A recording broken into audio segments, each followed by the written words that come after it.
Okay, so we're in the Connectopy hour, and thinking about the idea that we mentioned, that is, the challenge of, moving forward and having time is kind of what we were saying, I think. Feeling like progress is good, and that, how did you put it, Lisa, that you're I running feel like I'm behind? always running to catch up and never quite catch up. Yeah.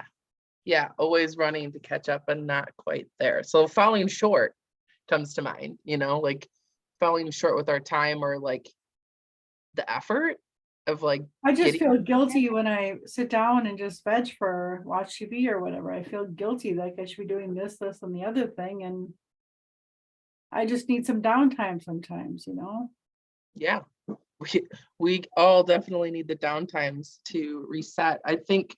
So something that I was in a challenge last week, a teaching, and they were talking about time.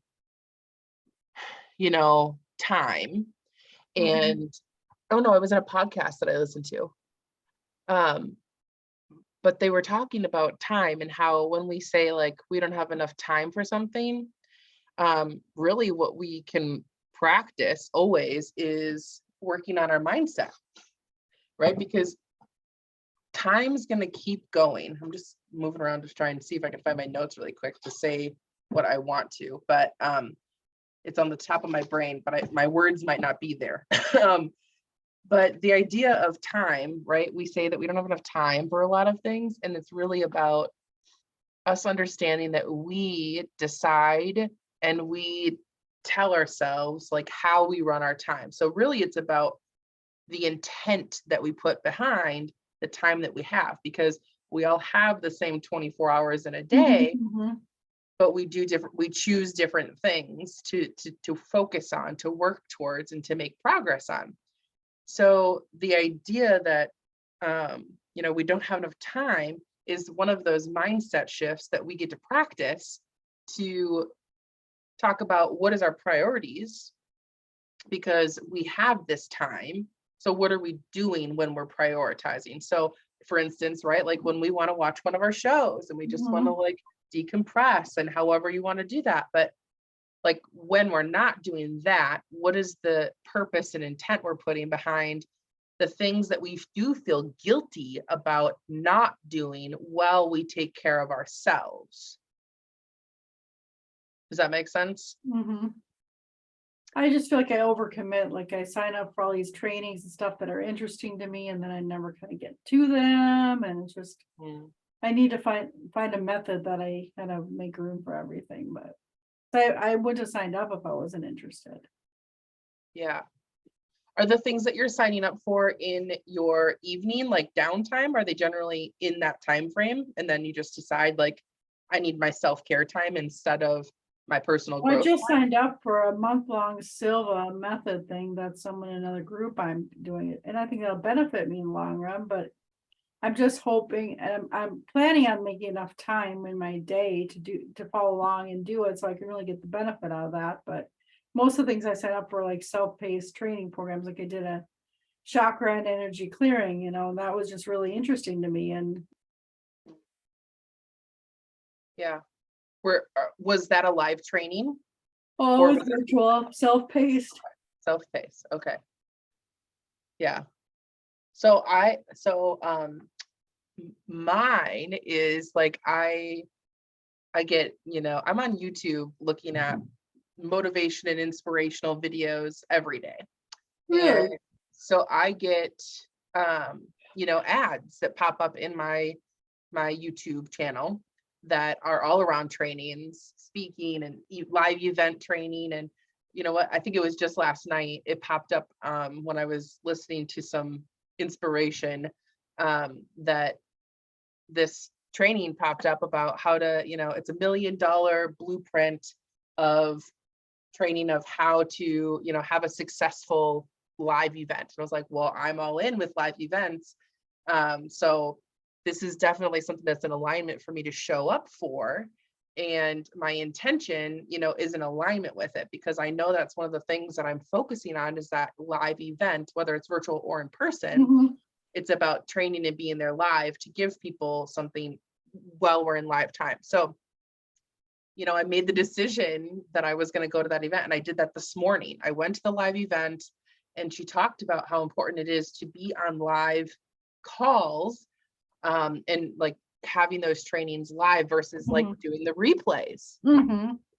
And I'm I always said, end up being a replay girl because that's just the way it fits in my life. But like I yeah, signed up for this healing for autoimmune diseases thing for this week, Thursday and Friday.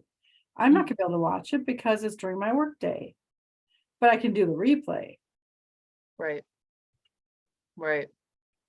So, when it's the things that we really care about and that we know will be of benefit, we will receive something that we're meant to receive, like having the intention of blocking out the time and then committing to ourselves to say, I'm going to go to this time, you know, and do this for myself is the practice, right? Mhm. Like the practice is being able to decide when we say yes to something, is it in alignment with what you desire or not? And if it's not, like learning to say no to stuff for yourself so that you stay away from that guilt and that feeling that you're currently having, Mhm. because that continues to spiral us, right? Once we're there, it's more difficult to get out of it versus challenging the thought right away when it comes up for the opportunity to say, okay, is this something that I will show up for that is in alignment with my time frames?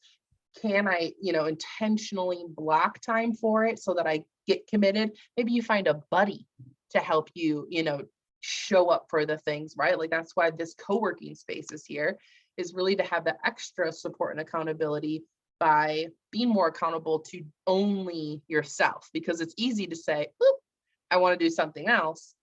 But when we have a friend that's coming with us, it's more difficult to disappoint someone else than it is to disappoint Oh yeah, ourselves, for sure. because we can self-soothe really quick, right? Like we can Mhm. self-soothe really quick with a show or food or however you self-soothe, but whatever that is. So I think that that's a really important conversation that we need to always have with ourselves, is like before we commit to trainings or the things that we might instantly think, "Ooh, I need that."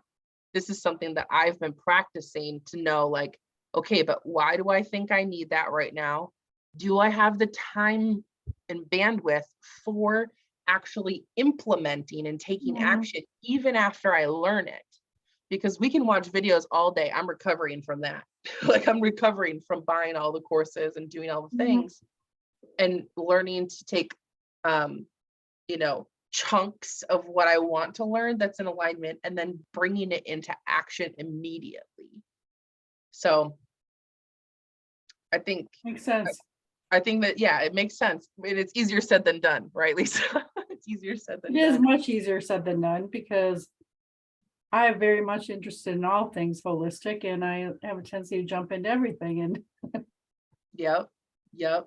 But that's the tricky part. So I would challenge us, and I continue to challenge myself, but I'll put that to anyone that's watching too, is like challenge yourself to decide what's in alignment with what you want in that area, and then only say yes to those things when you have the bandwidth to actually implement and take some action with it so that it's married with that. that sounds good. Yeah. I Well, gotta thank jump you for off, it. sorry. Thank you, Lisa.